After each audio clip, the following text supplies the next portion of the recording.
Tie Chennai மற்றும் axis இன்வெஸ்ட்மெண்ட்ஸின் சார்பாக அனைவருக்கும் வணக்கம்.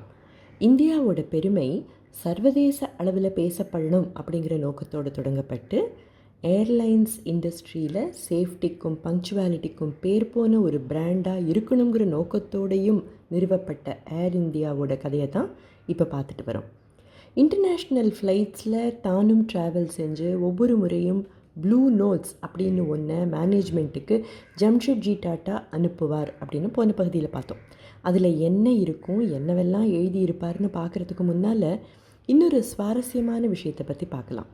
நம்ம தலைப்பே மகாராஜாவை பற்றினது தான். ஏர் இண்டியானாலே கைகூப்பி நிற்கிற மகாராஜாவோட உருவம் தான் நமக்கு நினைவுக்கு வருங்கிற அளவுக்கு பிரசித்தமான சின்னம். இந்த மகாராஜாவை கருத்துருவாக்கியவர் சோரப் கைகுஷ்ரு கூகா அப்படிங்கிற பாபி கூகா என்பவர். 1940களோட இடைப்பகுதிகளில் ஏர் இண்டியாவோட கமர்ஷியல் டைரக்டராக இருந்தவர்.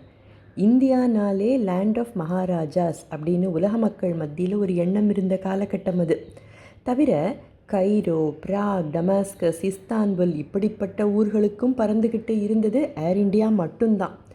ஸோ மகாராஜாவை உபயோகப்படுத்தினா மக்கள் மத்தியில் ஆழமான இடம் பிடிக்கலாமேன்னு நினச்சார் கூகா. மகாராஜாவை வரைஞ்சவர் உமேஷ் ராவ் அப்படிங்கிற ஒரு ஆர்டிஸ்ட். அந்த சமயத்தில் அன்னைக்கு இந்தியாவாக இருந்த இன்றைய பாகிஸ்தானை சேர்ந்த ஒரு மகாராஜாவான சையத் வாஜித் அலி, இவர் கூகாவுக்கு நெருங்கிய நண்பர். அவரோட மீசையை பார்த்து இன்ஸ்பயர் ஆகி தான் ஏர் இண்டியாவோட மகாராஜாவோட மீசையும் உருவாக்கப்பட்டது அப்படிங்கிறது நம்மள பலருக்கு தெரியாத விஷயம். 1946 முதலாக அறிமுகப்படுத்தப்பட்ட இந்த மகாராஜா உலக அளவில் உலாவர தொடங்கினார்.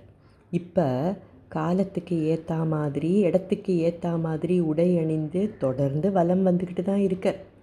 இன்றைக்கி பலவிதமான அட்வர்டைஸ்மெண்ட்ஸை பார்த்துக்கிட்டு தான் வரும். ஆனால் 75 வருடங்களுக்கு முன்னால் மகாராஜாவோட இமேஜை மக்கள் மனசில் பதிய வைக்க கூகா எப்படியெல்லாம் புதுமைகளை புகுத்தினாருங்கிறது நாம் எல்லாருமே கற்றுக்க வேண்டிய பாடம். இன்னொரு பெரிய பாடம் என்ன தெரியுமா? முடிவில்லாத க்ரியேட்டிவிட்டி இருந்த கூகாக்கு ஜம்ஷெட்ஜி டாட்டா கொடுத்த ஃப்ரீடம், அந்த எம்பவர்மெண்ட்டு தான் அவருடைய பெஸ்ட்டை வெளியில் கொண்டு வரதில் பெரும் பங்கு வகிச்சுதுன்னு கூட சொல்லலாம். கூகாவோட அட்வர்டைஸ்மெண்ட்ஸ், கிரியேட்டிவிட்டி பலரோட ஈகோவை கூட பாதிச்சிருக்கு. அதோட எதிர்மறையான விளைவுகளை தான் ஃபேஸ் செஞ்சார் டாட்டா. குற்றம் குறைகளை அவர் காது கொடுத்து கேட்டுக்கிட்டார். ஏன்? கூகாவோட அந்த கிரியேட்டிவிட்டி லட்சக்கணக்கான மக்களை, அதாவது ஏர் இண்டியாவோட கஸ்டமர்ஸை சிரிக்க வச்சுது, சந்தோஷப்பட வச்சுது. கஸ்டமர்ஸ் தான் ப்ரையாரிட்டி, அவங்களுடைய தேவைகளை புரிஞ்சு தான் நாம் நடந்துக்கணும் அப்படின்னு இன்றைக்கும் நாம் பேசிக்கிட்டு தான் இருக்கோம். ஆனால் ஏர் இண்டியா மகாராஜாவை மக்களோட விருப்பப்படி உருமாற்றம் செய்ய சுதந்திரம் கொடுத்த டாட்டா கிட்டேருந்து நாம் கற்றுக்க வேண்டிய பாடம் இதுவும் தான் இல்லையா? லீடராக இருக்கிறவங்க மற்றவங்கள ஒரு பாசத்தோடு லீட் செய்யணும் அப்படின்னு சொல்லுவாரான் ஜம்ஷெட்ஜி டாட்டா. கூகா கிட்ட அதை தானே செஞ்சுருக்கார். அவரோட திறமை மேலே நம்பிக்கை வச்சார். மக்கள் மனசில் இடம் பிடிக்கிற ஒரு மகாராஜாவை உருவாக்கிய அவருக்கு எதிராக யாராவது ஏதாவது சொன்னால் அதுக்கு தான் பொறுப்பெடுத்துக்கிட்டு கூகா தன்னோட ப்ரொடக்டிவிட்டியோட உச்சத்தில் செயல்பட இடம் கொடுத்தார். இதோட விளைவு கூகா முன்னின்று பொறுப்பெடுத்து நடத்திய ஒரு மிகப்பெரிய வெற்றிகரமான மார்க்கெட்டிங் அண்ட் பப்ளிசிட்டி எஃபர்ட்ஸ்.